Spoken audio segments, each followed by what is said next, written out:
Hello everyone, बहुत बहुत स्वागत है आप सभी का अटल 24/7 जुडिशरी के ऑफिशियल यूट्यूब चैनल पर। मेरा नाम है दिव्यांशी चंद्रा और आज मैं आपके लिए बहुत ही खास सेशन लेकर के आई हूँ, जिसमें मैं डिस्कस करने वाली हूँ कि जो स्टिकर्स लगाए जाते हैं गाड़ियों पे, ट्रकों पे, अब वो लीगल है? अगर लीगल है तो कौन अलाउ कर रहा है भाई? कहाँ पर इसकी परमिशन दी जा रही है? लेकिन उससे पहले आप सभी को सेशन को लाइक करना होगा, शेयर करना होगा, और अगर चैनल पर पहली बार आए तो सब्सक्राइब करना मत। आप सभी को बताना चाहूंगी, स्टिकर कोई भी ऐसी चीज होती है जिसको किसी सरफेस पे चिपकाया जा सकता है, और जब उसको चिपकाया जाए तो उस पर या तो कुछ लिखा होता है या फिर कुछ बना होता है, कोई साइन हो सकता है, कोई सिंबल हो सकता है, इट कुड बी एनीथिंग जो कि विजिबल, सामने वाले को देख करके उसको कुछ समझ में आ रहा हो, कुछ वो देख पा रहा हो, उसकी सेंसेस काम कर रही हो, राइट? तो देख करके लग रहा हो अच्छा ये तो ये बना है, ये तो गुलाब का फूल है, ये तो कमल का फूल है, वट एवर, ऐसा कुछ भी अगर है जिसको चिपका दिया गया है किसी सर्विस पे, तो उसको स्टिकर बोला है।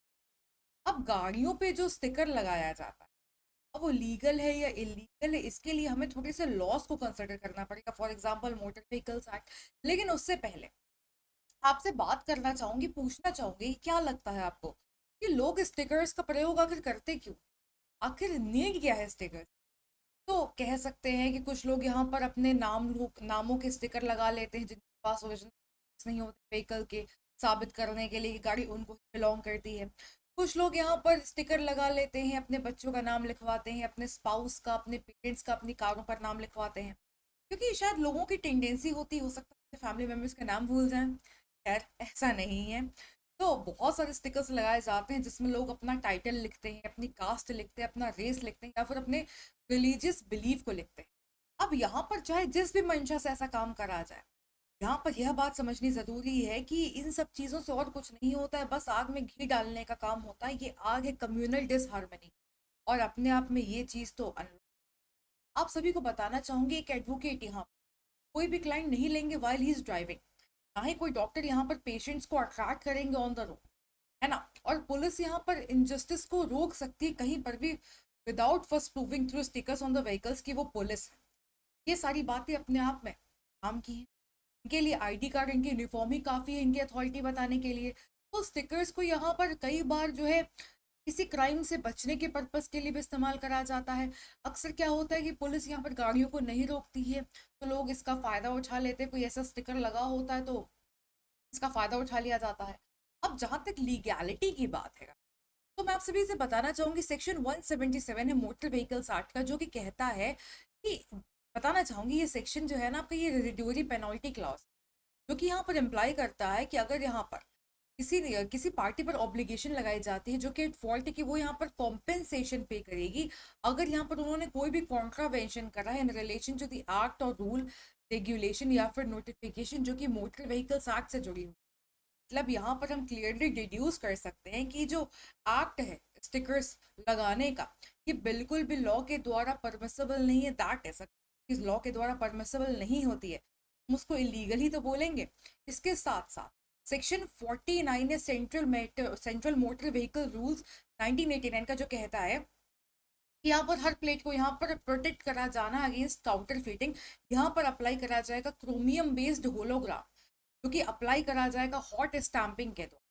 जो स्टिकर्स हैं, जो एडेसिव लेबल्स हैं, वो परमिटेड नहीं है।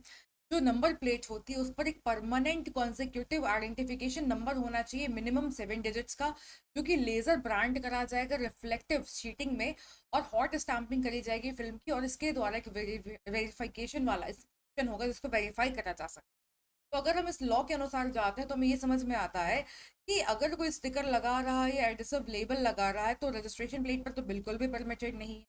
अगर पनिशमेंट की बात करूं आप सभी, तो यहाँ पर पनिशमेंट के बारे में कहा जाता है कि अगर कार पर स्टिकर पहली बार मिला है तो 100 रुपए का जुर्म, और हर अगले ओकेजन यहाँ पर जुर्माना लग जाएगा 300 रुपए।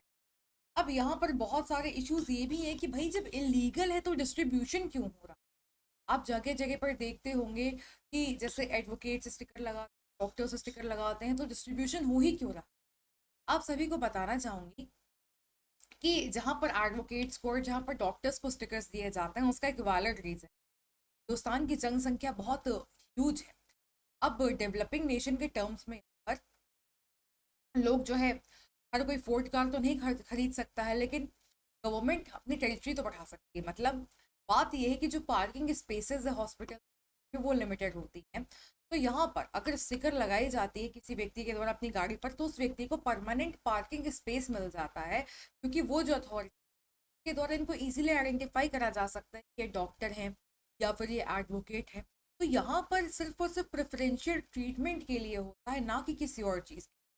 अब अक्सर क्या होता है, जल्दबाजी में कहीं निकलना है, आना है, जाना है, तो हर बार अपना परमिट दिखाना, आईडी कार्ड दिखाने में समय लगेगा। तो यहाँ पर स्टिकर्स काम का आसान करने के लिए, लेकिन यहाँ पर जो एक्स्ट्रा टिकट्स लगाए जाते हैं, स्टिकर्स लगाए जाते हैं, जैसे कास्ट का लगा लिया, रिलीजन का लगा लिया, तो ये सब चीज़ें अलाउड नहीं है। और अगर आप किसी को देखें तो उनको इस कानून के बारे में बताइएगा ज़रूर। आप मेरे पीछे देख सकते हैं जो स्टिकर्स लगे हुए हैं, दीज आर ऑल्सो अलाउड। ये अपने आप में इलीगल है, और यहाँ ये जुर्माना कभी भी कहीं पर भी लग सकता है। एंड पुलिस कभी भी आकर के अपनी गाड़ी नहीं दिखाएगी कि पुलिस वाली गाड़ी से हूँ, उनकी आईडी ही सफिशिएंट। तो please take note of this, और वीडियो को लाइक और शेयर करना मत भूलिए।